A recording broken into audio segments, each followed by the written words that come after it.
수험생 여러분 안녕하세요. 상크유 자스입니다. 제가 유튜브 구독자 수험생분의 댓글로 수험 질문 받아가지고 동영상 답변 한번 드려볼게요. 한번 읽어보겠습니다. 안녕하세요. 소방경찰 준비하는 늦까지 수험생입니다. 만나서 반갑습니다. 문법은 포기하고 수환쌤 커리를 탔습니다. 잠시 제가 좀 설명드리면은 소방 이제 경찰 시험에서는 문법 문제 많이 안 나오잖아요. 자, 중요한 거는 이제 제가 영상에서 늘 반복해서 강조하는 경우가 있어요. 영어 강사로서는 영어 문법은 상당히 중요해요. 문법 문제를 맞추기 위해서 많이 중요하다기보다는 문법 문제는 당연히 다 맞춰야 되는 거예요. 그게 아니라 독해서 중요합니다. 왜냐면 문법이라는 거는 하나의 정해진 규칙이잖아요. 근데 독해를 할 때 이 문법을 알아야지 독해를 더 빠르고 정확하고 유연하게 해석을 할 수 있어요. 문법을 포기했다는 거는 만약에 문법 문제 나온다 하더라도 저는 틀리겠다는 말이고, 근데 소방 만약 특채라고 하면은 다른 과목들에서 다른 특채 수험생들에 비해서 차이를 내기는 쉽지는 않을 수도 있어요. 하지만 영어는 시험이 이제 어렵게 나오든 쉽게 나오든 제한되어 있는 시간에서 실수를 하지 말아야 돼요. 근데 뭔가를 포기하겠다는 거는 그 틀리고 생각하는 건 쉽지는 않은 것 같아요. 포기를 하지 말고 남은 기간에도 공부를 해보시면 좋을 것 같아요. 그런데 취지는 뭐냐면 문법 문제를 맞추기 위해서 공부를 한다기보다는 독해를 더 빠르고 더 정확하고 더 유연하게 해석하기 위해서 문법을 알아야지 문장 안에 있는 어휘, 어법, 구문, 특히 독해를 읽기 위한 문법, 구문이 강화되고 이런 구문과 그리고 독해를 읽기 위한 문법이 강화가 돼야지 독해를 빠르고 정확하게 해석할 수 있고 유연하게 해석할 수 있다는 거죠. 그래서 뭔가를 포기하기보다는 같이 하시면 좋을 것 같아요. 자, 계속 한번 읽어볼게요. 기초 올인원, 소방 올인원 구문을 한 3회독 정도 이상을 했다고 하시네요. 잘 하셨어요. 그리고 소방 올인원 계속 꾸준하게 자신이 해석이 안 되는 문장 위주로 독해 노트, 또 누군가는 막 문장 노트라고도 하죠. 지금 문자가 와가지고 중간에 끊겨져 다시 이어서 찾아내 볼게요. 독해를 해석하든 구문 독해를 해석하든 우리 수험생분께서 해석이 잘 안 되는 문장이 있잖아요. 그 문장은 영어 강사로서는 내가 평상시에 약한 문장일 거예요. 문장 안에 관련된 어휘가 약할 수도 있고 문법이 약할 수도 있고 구문이 약할 수도 있다는 거죠. 그런 거를 독해 노트 또는 문장 노트에 정리를 해주세요. 그리고 하루에 한 15분 정도 시간을 투자해서 철저하게 문장 구조 분석을 하시면 좋을 것 같습니다. 그렇게 해야지 시험장에 갔을 때 빠르게 읽으면서 많은 문장들이 직독직해로 빠르고 정확하게 해석이 될 거예요. 근데 이런 정리를 안 해놓으면 뭐가 문제냐면 첫 번째, 해독은 많이 했는데 내가 어떤 문장이 약한지를 모르고 두 번째, 그 문장이 어려운 문장이 시험에서 안 나오면 상관이 없는데 만약에 비슷한 형태로 나오게 되면은 해석을 못 한다는 거죠. 그러면 당황하게 되고 당황하고 누군가는 머리가 하얘지고 또 그로 인해서 다른 과목을 풀 때도 계속 긴장하고 제 실력을 발휘 못할 수도 있다는 거죠. 그래서 독해 노트 또는 문장 노트를 한번 정리를 해보시면 좋을 것 같습니다. 자, 계속 한번 읽어볼게요. 문제를 풀어도 7문제에서 8개씩 맞기는 하는데 어떤 건 거의 감으로 풀고 영어 강사로서는 감으로 푼다는 거는 선생님 저 아직 독해를 하는데 문장 안에 문장 구조 분석이 안 되고 직독직해가 안 되고 끊어 읽기가 안 되고 구문이 안 돼요. 요 말인 것 같아요. 다시 근본적인 원인은 뭘까요? 문법을 포기해서. 당연히 문법을 포기하면 독해를 읽기 위한 문법이 제대로 안 잡혔을 거고 독해를 읽기 위한 문법이 제대로 안 잡혔으면 감으로 독해를 한다는 거죠. 이 감독해라는 거는 지문이 쉬우면 괜찮은데 문제는 지문이 쉽지 않다는 거죠. 왜? 우리는 세 과목을 빨리 풀어야 되니까. 그러면 거기서 둘로 나뉘는 거죠. 그동안 제대로 꾸준하게 독해 연습을 하셨던 분들은 빠르게 읽으면서 정확하게 해석하는 거고, 그동안 어설프게 감으로 해석했던 분들은 거기서 이제 해석이 안 되는 거죠. 다시 근본적인 원인은 독해를 읽기 위한 기반 연습이 제대로 안 되어 있다. 독해를 읽기 위한 문법도 제대로 안 잡혀 있고 구분 독해가 제대로 안 잡혀 있다는 거죠. 그럼 남은 기간에 이걸 해야 될까 말아야 될까요? 해야 된다. 제가 만약에 의사라고 하면은 병을 치료해 주기 위해서 처방을 내린다면 자, 문법 안 하지 말고 하세요. 이렇게 좀 알려드리고 싶습니다. 의료는 필려고 하면 안 돼요.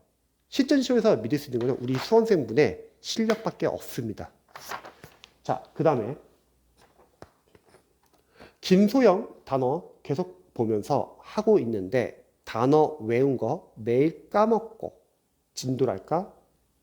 더 이상 어떻게 할 시간도 안 되는 것 같고. 자, 그래서 다시 한번 김소영 어휘를 보는데 까먹는다. 자, 그거는 당연해요. 이건 사실 우리가 뭐 영어뿐만 아니라 소방학도 마찬가지고 국어에서 다른 영역도 마찬가지일 것 같은데 원래 까먹어요. 그럼 제2종목은 볼까요? 꾸준하게 회독하고 복습하는 겁니다.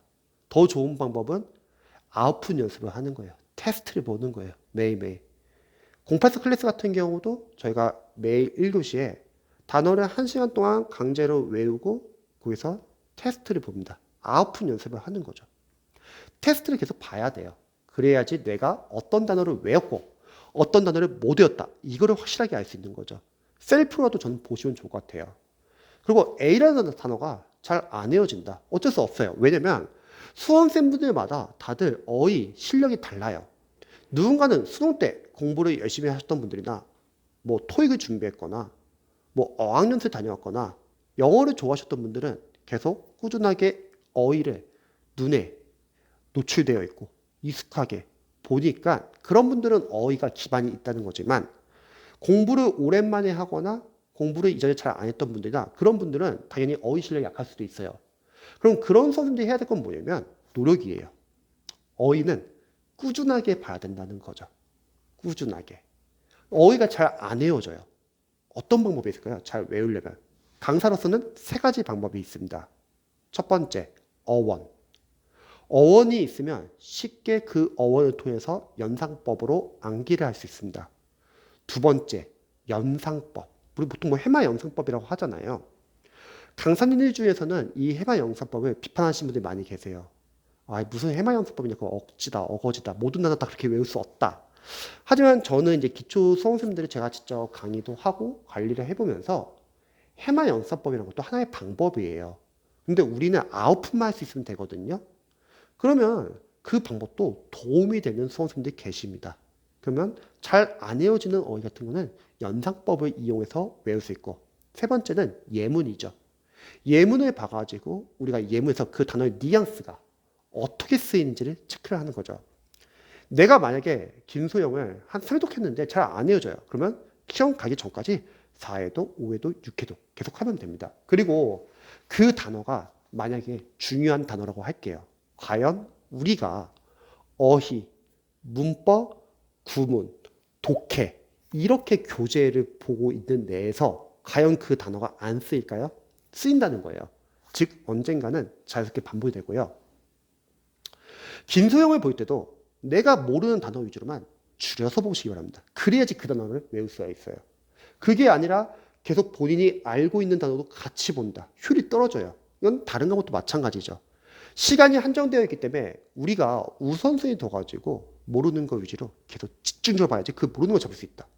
어설프게 불안한 마음에 내가 굳이 알고 있는 것들을 계속 보려고 하면은 그 모르는 부분에 집중 못할 수도 있다는 거죠.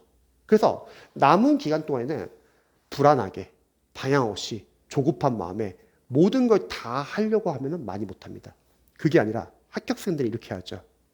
자신의 약점을 체크하고 그 부분을 집중 공략해 주세요. 예를 들어서 다른 과목을 예를 들자면 만약에 우리가 기출이 한 1200제가 있어요. 근데 내가 열심히 공부를 해가지고 1000제는 다 잡았어요. 나머지 200제를 못 잡은 거죠. 그러면 남은 기간은 한 달. 근데 모의고사도 풀어야 되는데 그러면 기출을 남은 시간에 한정되어 있는 시간에서 내가 굳이 알고 있는 천재 플러스 내가 못 잡은 200제를 같이 보는 게 효율적일까? 아니면 천재를 잡았으니까 200제 집중하는 게 좋을까요? 당연히 후자라고 저는 생각합니다. 그래서 앞으로 공부할 때는 그냥 막연하게 열심히 공부하기보다는 효율적으로 공부하시면 좋을 것 같아요. 자, 계산 한번 볼게요. 더 이상 어떻게 할 시간도 안 되는 것 같고, 근데 저는 생각이 좀 다릅니다. 시험이 4월 초면은 우리에겐 아직 지금 1월 아직 중순도 안 됐어요. 1월, 2월, 3월, 4월 초가 있습니다. 대략 3개월의 기간이 있다고 해볼게요. 대략 90일 정도가 있다고 해볼게요. 누군가에게는 90일은 얼마 안 되는 시간이에요. 하지만 시간은 저는 금이라 생각해요. 시간을 최대한 많이 확보하는 게 중요한데 예를 들어서 90일 동안 우리 수험생분께서 자신의 약점을 체크하고 그 약점을 보완한다고 해보세요. 하루에 하나씩 보완한다고 해보세요. 90개예요. 우리 시험은 진짜 뭐 1점 차이로 떨어질 수 있는 시험인데 반대로 생각하면 발상의 전환으로 90일이 아직 더 있습니다. 누군가에게는 이 90일이 역전의 시간이 될 수도 있고 누군가는 불안함과 조급한 마음에 그냥 방향도 없이 무턱대고 공부하는 시간이 될 수도 있다는 거죠. 90일을 좀 더 시간을 효율적으로 한번 활용해 보세요.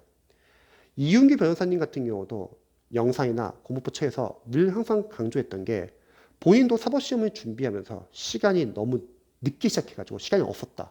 그럼 내가 할 수 있는 방법은 남들보다 시간이 부족하기 때문에 시간을 늘리는 방법이었다. 잠을 최대한 줄이고 하루에 16시간을 공부했다. 이 방법이 누군가에게는 너무 과장되거나 누군가에게는 너무 오버하는 거 아니냐. 그런데 실제로 저도 단기 합격생들을 많이 배출하고 제 주위의 합격생분들이나 단기 합격생분들이나 많은 학생들을 보면 그분들이 아무도 공부를 유령껏 공부해가지고 좀 공부해서 합격하신 분들이 거의 다 없어요. 엄청나게 많은 시간을 확보해서 짧은 기간에 시간 늘려가지고 공부를 했습니다. 즉 이거는 어떻게 생각하냐에 따라서 다를 것 같아요. 나에게는 3개월밖에 없다고 생각하시는 분도 계시겠지만 누군가는 나에게는 아직 3개월 시간이 있고 플러스로 공부 시간을 더 많이 확보한다면 누군가에는 4개월, 5개월 효과를 볼 수도 있는 기간이라고 생각합니다. 즉 시험은 끝날 때까지 아무도 모르는 거예요. 마지막까지 보는 사람이 저는 이긴다고 생각합니다. 그래서 멘탈 관리도 저는 중요하다고 생각해요. 자, 계속 한번 볼게요.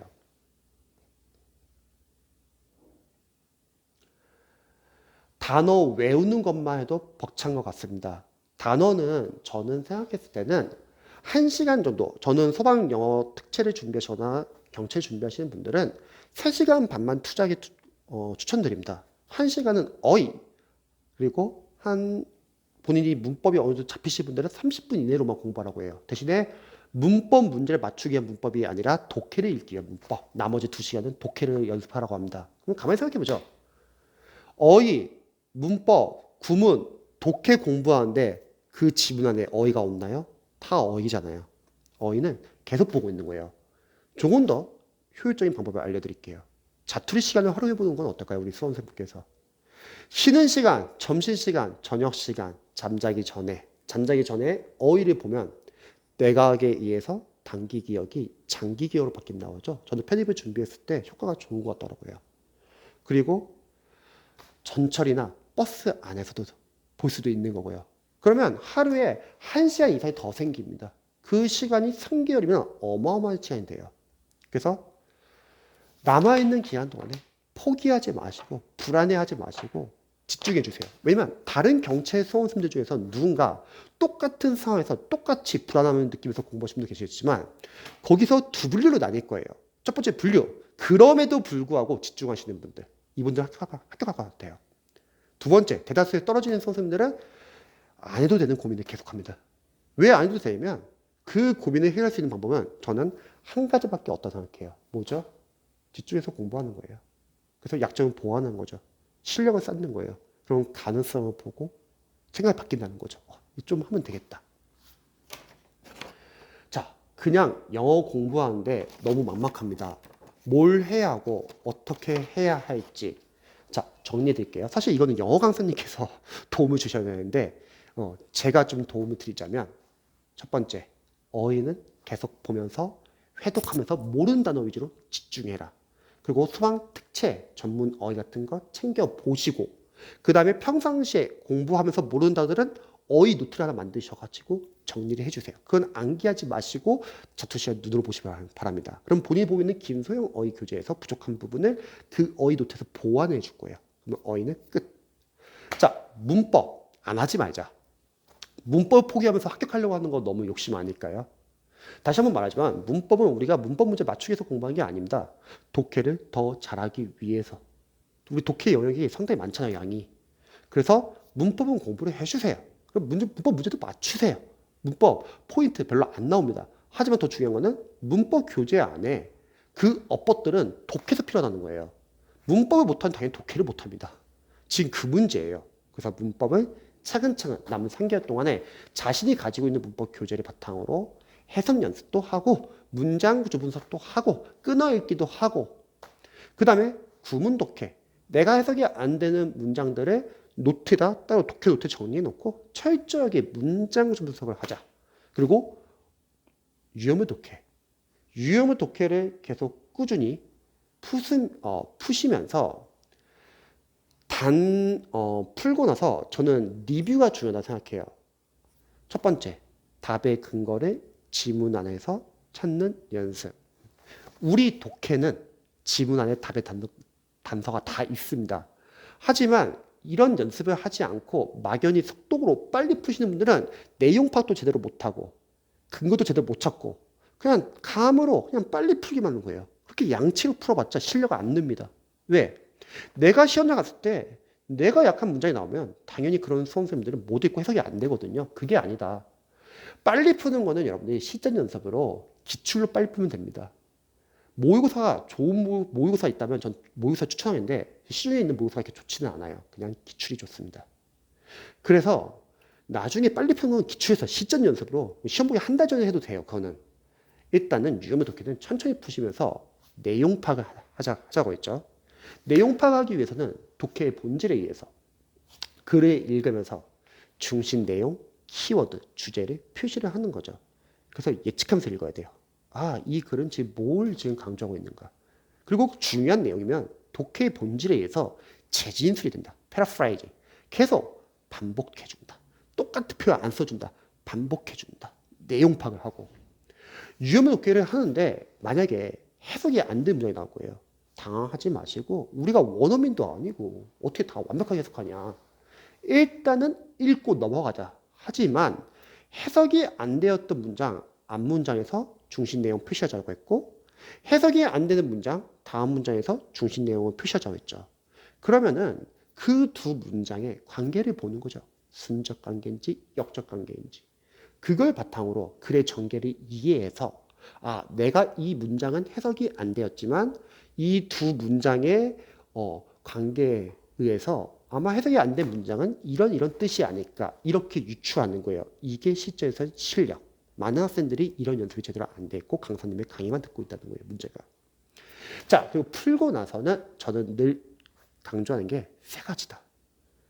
우리가 독해를 푸는 거는 맞추고 틀리고 보다는 더 중요한 게 있어요. 바로 리뷰. 아, 틀리면 어때요? 시험 나서 맞추면 되지. 그건 보완해가지고. 첫 번째, 답의 근거를 지문 안에서 찾는 연습. 답의 근거는 지문 안에 있다. 근데 학생들은 그걸 못 찾고 그냥 많이 풀기만 한다. 그리고 그 답의 근거를 여러분들이 따로 5단 노트를 하나 만드세요. 뭐 A4 용지 한 장면 충분할 것 같아요. 각 유형별로 답의 근거를 어떻게 냈는지를 한번 적어보는 거예요. 간단하게. 두 번째, 오답은 왜 오답인지 분석을 해보자. 그러면 우리가 출제자의 눈으로 알 수 있다는 거예요. 아, 이 출제자들은 이런 유형에서는 이렇게 오답을 만드는구나. 아, 오답이 이렇게 되는구나. 하나하나 분석을 해보는 거죠. 그런 걸 정리를 하다 보면 계속 누적이 되고 계속 반복이 됩니다. 그리고 얼마 많지도 않아요. 독해에서 쓰이는 기법들이. 이런 걸 정리해 놓고 계속 새로운 지문을 풀 때마다 적용하는 연습을 하는 거죠. 우리가 독해를 푸는 게 똑같은 지문 나오는 거 맞추기 위해서 푸는 게 아니잖아요. 새로운 지문 보더라도 우리가 적용했던 연습을 통해서 실제로 적용하는 연습을 해야 하는 거죠. 이걸 정리하는 게 독해 원리, 독해 전략, 리딩 스킬. 근데 강사님들은 이런 게 잘 안 돼 있다는 거죠. 두 번째, 독해를 할 때는 문장 구조 분석을 철저히 할 필요가 없습니다. 문장 구조 분석은 독해를 읽기 전에 기반 연습으로서 문법과 구문 독해에서 해야 하는 연습이고, 이 유형의 독해나 실전 독해에서는 문장 구조 분석은 최소로 해야 돼요. 왜? 어설프게 문장 구조 분석 너무 신경 쓰다 보면은 내가 이게 지금 독해를 하면서 내용 파악을 하는 건지 아니면 지금 문장을 따지고 있는지 잘 모릅니다. 그럼 당연히 해석이 안 된다는 거예요. 그래서 초반에 독해를 읽기 위한 기반 연습에서 충분히 연습을 해준 다음에, 그 말은 거꾸로 말하면 독해를 읽기 위한 기반 연습이 제대로 안 됐으면 그것부터 먼저 하세요. 그러면 독해가 더 쉬워집니다. 근데 대다수의 학생들은 강사님들의 공포 마케팅에서 이거 풀어야 된다, 저거 풀어야 된다, 1년 가지고 계속 넘어가고만 있다는 거예요. 그러니까 이런 연습이 당연히 안 돼 있죠. 자, 여기서 중요한 거는 여러분들이 해석이 안 되는 문장을 독해 노트에 또는 문장 노트에 정리하셔가지고 그것을 철저하게 문장 구조 분석을 해주자. 이게 중요해요. 풀 때는 하지 말지만, 하지 않고, 하지만 풀고 나서는 문장 구조 분석을 하자. 그러면 내가 각각 문장 안에서 어휘가 약한지, 어법이 약한지, 구문이 약한지, 특히 어법과 구문이 다시 문제가 된다? 문법. 그러니까 문법을 하라는 거예요. 그래서 본질, 지금 기반 요소 제대로 안 돼 있다는 거죠. 마지막 세 번째, 기출을 계속 추천하는 이유는 뭘까요? 바로 지문이 좋습니다. 강사님들이 내는 거 아니잖아요, 시험은. 그러면 기출에서, 독해에서 지문이 좋은 거 외에도 중요한 건 뭐냐면요, 어휘예요. 독해용 어휘. 독해에서 쓰이는 어휘들은 계속 반복돼서 쓰입니다. 그래서 제가 요즘 유튜브에 올리고 있는 어휘용 어휘와 독해 어휘 계속 인강 계속 올려드리고 있잖아요. 무료 인강. 여러분들이 독해에서 쓰이는 어휘들을 따로 어휘 노트에 정리를 해주세요. 그리고 그거를 자투시에 보세요. 그러면 긴소형에서 부족한 부분을 보완할 수 있을 겁니다. 그리고 그냥 웬만한 강사님들의 독해 교재보다는 저는 특채나 경찰 수험생분들은 자이스트 독해 기본편 제대로 푸세요. 충분합니다. 충분해요. 자이스트 독해가 제일 잘 만들었죠. 왜? 해설이 너무 잘 나있고, 문장 구조에서 잘 나있고, 정답은 왜 정답인지, 오답은 왜 오답인지, 답의 근거, 하여튼 좋은 거는 직역과 의역이 잘 나와 있어요. 둘 다. 우리가 해석을 할 때는 직역으로 해석해야 되지만 가끔씩은 직역이 어색하고 의역으로 해석하는 경우도 있어요. 그럼 여러분들이 해석이 좀 어색하다, 그럴 때는 의역을 참고해 보시고, 그리고 이런 문제도 있죠. 선생님, 저는 해석이 됐는데 내용 파악이 안 됩니다. 강사로서는 실제로 그런 학생들 상담을 해보고 테스트를 해보면 해석도 제대로 안 돼요. 감으로 독해한 걸 해석한다고 오해하는 경우도 있더라고요. 근데 그럼에도 불구하고 진짜 해석이 됐는데 만약에 이해가 안 된다? 그거는 문맥 독해가 제대로 안 된 거예요. 그냥 해석만 하지 내용 파악을 놓치고 있고 문맥적으로 해석을 해야 합니다. 근데 학생들은 1대1로 대응시키려고 해요. 영어랑 한국어를. 그게 아니라 문맥에 따라서는 해석이 달라질 수도 있어요. 그래서 의역을 다시 한번 참고해봐야 돼요. 즉 직역이 중요하냐 의역이 중요하냐? 둘 다 중요해요. 빨리 읽기 위해서는 직역이 필요해. 하지만 의역이 필요하면서 의역으로 또 참고해보자. 그래서 저는 1시간은 어휘, 플러스 부족한 거는 자투 시간에 어휘를 좀 보완하시면 되고 30분은 문법, 그리고 2시간은 유연무 독해. 소방 영어 강사님들의 인강은 그만 봐라. 충분히 많이 봤습니다. 문제점은 체크해 주세요. 선생님, 인강을 보면 체크되지 않을까요? 그게 가능하면 누가 영어를 못하겠습니까? 여러분들이 직접 풀고 보완을 해야죠. 쉽게 공부하려고 하지 마시다. 좀 고생하더라도 문제점 보완해가지고 문제점을 파악해가지고 보완해서 자신 실력 만드세요. 시험장에서 믿을 수 있는 거는 여러분들 실력밖에 없습니다. 강사님들이 여러분 도와주지 않아요. 시험장에서는. 저도 제 학생들 관리하면서 계속 피드백을 제공합니다. 이게 중요해요. 여러분들이 뭐가 잘하고 있는지, 뭐가 약하고 있는지. 그래서 남은 기간 동안 포기하지 마시고요. 좌절도 하지 마시고 방향을 잡고 집중해 보시기 바랍니다. 그러면 합격할 수 있다고 생각합니다. 그리고 다른 과목도 열심히 하시고요. 쌤도 응원할게요.